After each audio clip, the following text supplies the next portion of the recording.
I'm going through some talking points for the family. I want to make sure I cover them. I'm not somebody who does well with a script. My local media knows that. We'll get started. Believe it was around noon yesterday, we got a call to the Guthrie residence that Nancy Guthrie, 84 years old, was missing. We expended a lot of resources for a missing person that we typically always do. Our search and rescue volunteers, our search and rescue teams, other agencies, Borstar from Border Patrol sent their canines out.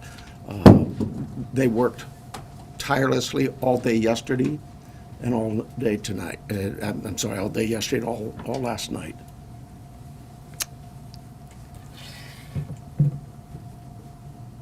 To no avail. As I said yesterday, we saw some things at the home that were concerning to us. We believe now, after we processed that crime scene, that we do in fact have a crime scene, that we do in fact have a crime, and we're asking the community's help. This community has always stepped up to help us solve some pretty tough crimes. I'm looking for that again. This is a 84-year-old lady who suffers from some physical ailments, has some physical challenges, is in need of medication.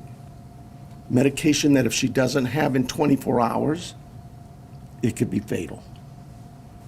So we make a plea to anyone who knows anything about this, who has seen something, heard something, to contact us. Call 911. We don't need another bad tragic ending. We need some help. Our team is the best. I couldn't speak any higher. I think you know that.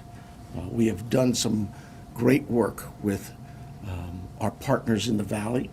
You know, this community, I have to give a lot of thanks to our law enforcement agencies all across this valley, whether it's the Tucson Police Department or some of the smaller agencies. They've all reached out. They've all offered to assist. The FBI, all of them. We work so close with them, and they are all plugged in. We'll continue to work closely with them. But what I really need is I need this community to step up and start giving us some calls. Let us know if you've seen something. We are right now at a time, and I apologize, everybody tells me I talk too softly. We are at a time where, in this investigation, we're now moving forward where we need to depend on technology. You know, our license plate readers, our camera systems throughout the community, anything, everything. And we will download all that data we have from the home, from different pieces of technology we've gotten, and we will use that to our advantage. But the reason I bring this up is that, you know, I'm a cop. I hate politics, but I have to remind our political leaders that they need to quit this banter of every time law enforcement leaders come to you for a need, that you give up these ridiculous remarks about how it's going to be misused. AI is a bad, evil word. The cameras are very bad and evil. I'm tired of that. Those tools in the right hands, with the right minds and the right approaches, are extremely valuable to solving crimes just like this. We need this. We need more staffing. We need a lot of things. But what I really need is I need the community's help with this. So I want to make sure I didn't, before I take any questions, it is a crime scene. We know that. She needs her daily medication. And anybody that sees anything that even looks, hey, maybe that's her, just take a quick picture. take a video, send it to us. The number is real easy here locally. It's 911. You can contact our 88 Crime and remain anonymous. You can call me, anybody. I am here to take any questions you may have. It will be a little limited. I apologize for that, but we do have a crime that we need to protect its integrity. I have here Sergeant David Stivers from our homicide team. He has been up all night, so bear with us if we are a little bit fuzzy in our answers or responses, but we're both here for any questions you may have. Let's start, please. Recognizing your limitations, but can you elaborate at all on what makes you believe it's a crime scene as opposed to someone who left home and just couldn't find their way back? Well, I think I told you, she is very limited in her mobility, right? We know she didn't just walk out of there. That we know. There are other things at the scene that indicate there was she did not leave on her own. We know that. If you're talking about plate readers, is there a vehicle associated with this? When I told you we're now at the phase where we're looking at all the technology, all of that is being evaluated as we speak. Let me say this: we've not just thrown our search and rescue team out there. They are going to be doing some door-to-door with our criminal investigation team. It is not just our homicide unit.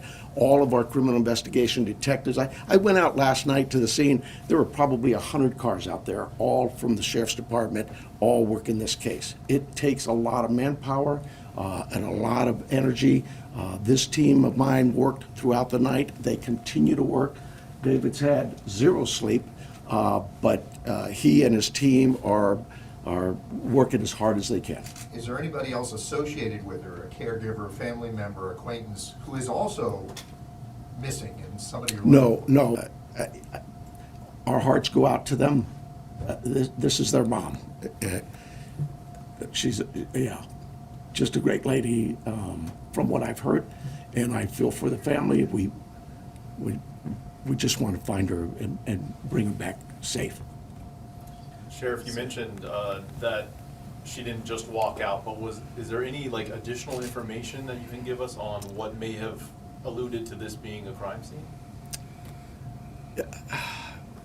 I wish I could. I really do. I know that everybody wants to know certain things, but I can't do that it would be inappropriate at this time. Are there any signs of breaking and entering or any forced entry, anything like that? I again don't want to get into that. David, can you see anything here? At this time, it's still a very active investigation. There were circumstances on scene that we believe are suspicious in nature, I think is the best way to put it, but we can't really get into a whole lot of details with that. Do you believe that this was targeted, or they just happened to hit Savannah Guthrie's mom, or if this was just random?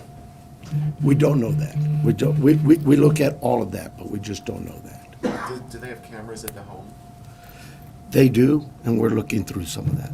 Yeah. With this being an active crime scene, is there any threat to the general public? Trying to figure out my phone. Well, no, I don't think there's an active threat, but I hate to say that because, we're going to canvass that neighborhood, and maybe there's a prowler been seen around. There's a lot of work still to do. We don't have any indication that that the public is in danger. And what does that search look like today beyond what you've already told us about last night's search? So we have shut down our search and rescue mission, and we've sent them home to rest. They were out all night. Look, we put all our air assets into this, our drone systems, our aircraft, our helicopters, heat sensors, infrared, everything we've thrown at this. They're going to step aside. We'll call them out again if we need to do more searching. But right now, we don't see this as a search mission as much as we do a crime scene. Sheriff, can you tell us a little bit about that map? That is, and David probably can better answer it than I, but that is our search patterns, I believe. Is that correct? Yes. Yeah. So with all the assets that we deployed yesterday with the search and rescue teams, the map that's on the screen is Basically, tracks that were followed. Those are all, the colored lines are all ground tracks of different teams and different assets that were used on the ground, to include the canines, the volunteers, and our own search and rescue team. The circles are going to be representative, if not necessarily perfect, of our air circulation with both our helicopter and our fixed-wing aircraft at night, working with the night time cameras. So difficult to see where the house is. This house is basically pretty close to center in that, and then all of the searching that went on throughout the day with those folks out there on the ground. What this really helps with is our search teams, when they come back and reassess, maybe they've missed an area, we can look at it and say, hey, you know what, this area could use a little more coverage, and so they concentrate again. Our search and rescue team is top-notch. They're out every single day. If it's not a lost person, it's a hiker, it's somebody who's wandered away from a care home, whatever it may be. I want to stress to you, and it is really important, Miss Guthrie, Nancy Guthrie, is of great sound mind. This is not a dementia related. She is as sharp as a tack. The family wants everybody to know this isn't somebody who just wandered off. Her physical limits are based on just age, and we get old, and so it's more physical. But clearly, she is as sharp as a tack. Do you have her cell phone, and does that present any tracking potential? We're looking at that as we speak. But do you have it or do you not? We do have it. Can you give us a little bit more of a timeline? Because you said she didn't leave on her own. She was last seen at 9:45. She wasn't reported missing until noon. But I believe what happened there was at 9:45 in the evening, her children left her off. At some time earlier that morning, they got a call from somebody at the church who said, hey, your mom's not here. The family went to the house. I'm thinking they spent some time looking for her themselves before they called us, so I'm guessing maybe they got there around 11. So they did some searching and realized we need some help, and they called 911. do you have any idea what time Nancy would have been taken from the home? There's a lot of things working there, and I just can't say that right now. Has Savannah Guthrie, has she had any threats to herself at all? We've spoken to her. We'll continue to work with that. She has a security team that's been in touch with us throughout the night. But we're not going to dismiss any angles for sure. But right now, immediately, we don't know of anything like that. Is she in town or on the way here? She's here. Can you give us any more, what should somebody be looking for? Because when I was out in the neighborhood, the neighbors are obviously incredibly concerned. But is there anything, a tip? I mean, one neighbor stopped me and he didn't know if he should call you or not. And so Oh, my goodness. But so Call. what should somebody be looking? Well, first of all, I'd ask them, go through their cameras. Go through their Ring cameras, whatever cameras they may have. Don't dismiss it that, oh, well, we really can't see the house. They still might see something. Maybe it's somebody walking by. Maybe it's a vehicle driving by at that time of day. But go through all your cameras in that neighborhood and tell us if you see something. Maybe somebody already, we know this happens, right? Oh, I saw something suspicious, but I didn't think it was worth calling in, so I didn't call it in. Well, now it's call in anything you've seen or heard. Maybe it's a neighbor telling you, I saw this or I heard that. Call us. Don't tell the neighbor to call us. Tell the neighbor to call us, but you call us as well. We'll put it together. We'll get, trust me, I'm sure we're going to get inundated with a lot of calls. We'll handle that. Did she live alone? I believe, yes, she did, yeah. Were there any caregivers who are normally associated with her? Well, she has house staff that comes by, takes care of the yard, whatever, in her house and that. But those people we'll be talking with and have talked to some of them already. But nobody who's like a live-in or anything? Nobody actually lives with her, no.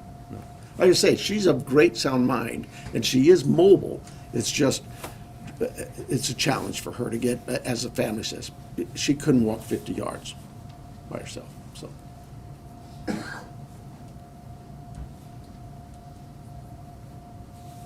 else?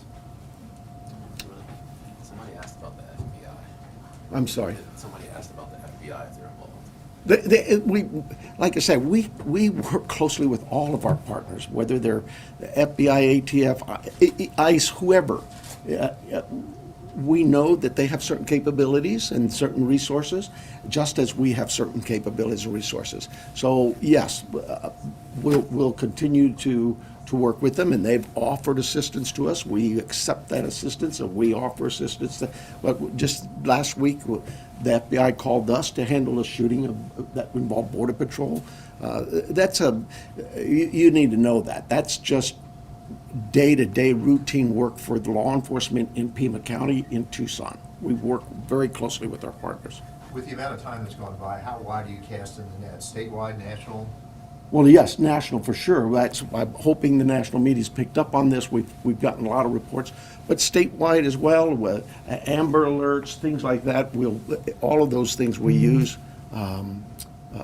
Every tool we have, we will use. Very good. You guys are too easy.